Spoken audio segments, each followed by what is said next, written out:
उधर लखनऊ में आम आदमी पार्टी के राज्यसभा सांसद और यूपी प्रभारी संजय सिंह ने प्रेस कॉन्फ्रेंस की और प्रदेश में बढ़ रहे कोरोना के मामलों को लेकर योगी सरकार पर हमला बोला। साथ ही उन्होंने बीते दिनों प्रदेश में बढ़ी आपराधिक वारदातों को लेकर योगी सरकार से सवाल किए और कहा कि योगी राज में यूपी में कोरोना और क्राइम में प्रतिस्पर्धा चल रही है और दोनों मुद्दों पर सरकार फेल है।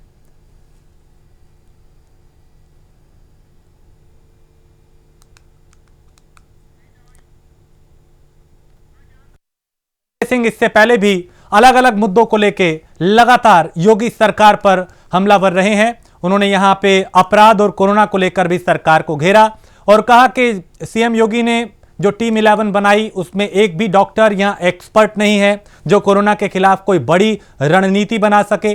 31 मई को सरकार ने कहा था कि प्रदेश में 1.5 लाख बेड हैं, पर फिर भी लोगों को बेड नहीं मिल रहे। योगी राज में कोरोना और क्राइम के बीच में कंपटीशन चल रहा है कि कौन आगे जाएगा, कोरोना आगे निकलेगा या क्राइम आगे निकलेगा। और इन दोनों मुद्दों पर पूरी तरीके से योगी सरकार फेल साबित हुई है। अगर हम कोरोना की बात करें,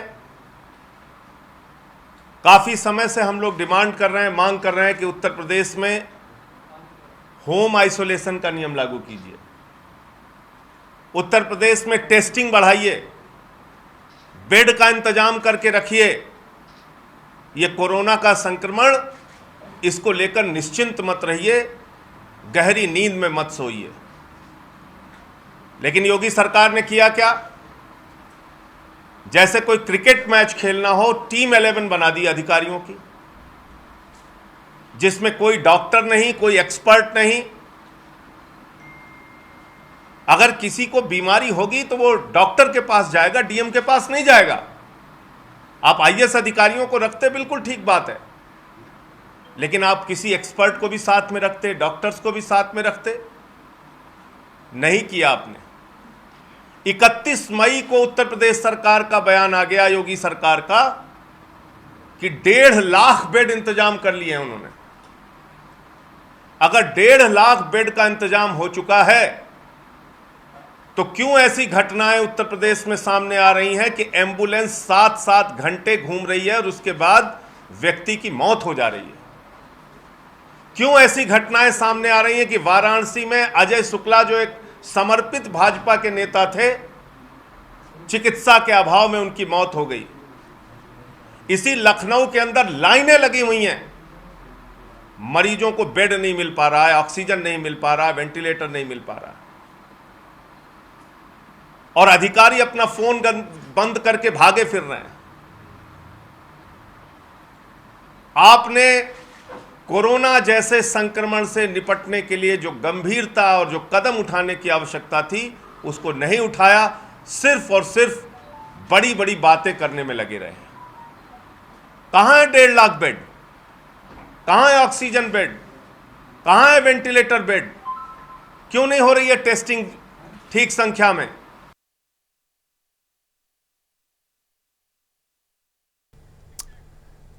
तो संजय सिंह से हमारे संवाददाता ने खास बात की है। इस दौरान उन्होंने क्या कुछ कहा, उन्हें सुनते हैं।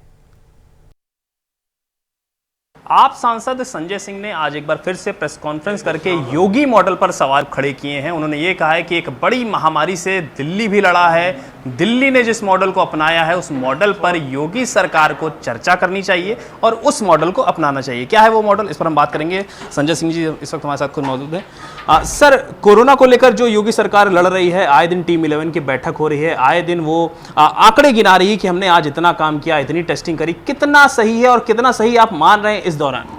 देखिए, मुझे लगता है कि ये टीम 11 कोई क्रिकेट मैच खेलने के लिए आपने नहीं बनाई है, बल्कि कोरोना से लड़ने के लिए बनाई है। तो कम से कम उसमें कुछ एक्सपर्ट्स होना चाहिए था, कुछ डॉक्टर्स होने चाहिए थे, कम से कम स्वास्थ्य मंत्री को आप उसमें रखते। आपने आईएएस अधिकारियों की टीम 11 बना दी और वो रोज़ कुछ ना कुछ बयान देते रहते हैं। इन अधिकारियों ने कितना बंटाधार किया आपको पता है?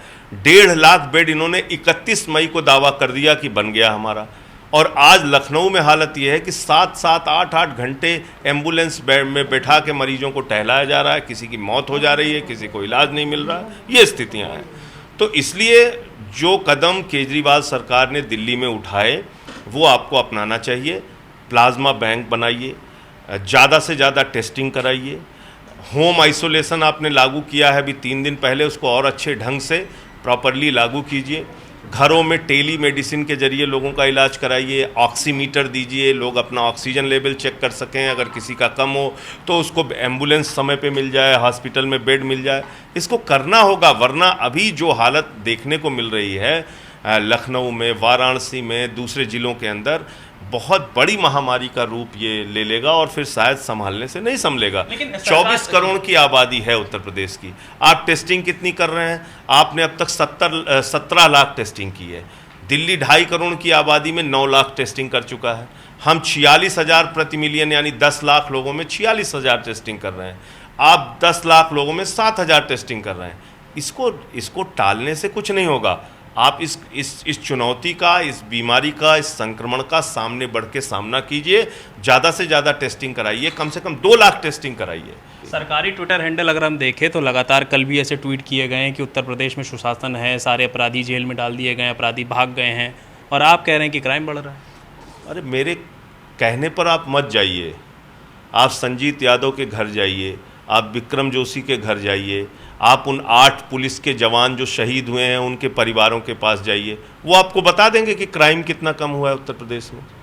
वो भाई यूपी के अंदर नेता, अपराधी और पुलिस, इन तीनों का गठजोड़ चल रहा है और उसके नाम पे संगठित अपराध फैल रहे हैं उत्तर प्रदेश में। तो इसलिए जो अपराध है वो साफ तौर पे सामने दिख रहा है। हत्या, लूट, डकैती, बलात्कार, इसमें कहीं कोई अपहरण, कहीं कुछ छिपाने की ज़रूरत ही नहीं है, ये साफ तौर पे दिख रहा है। तो मतलब कोशिश करी जा रही है जनता को ये दिखाने की कि सब कुछ बेहतर है।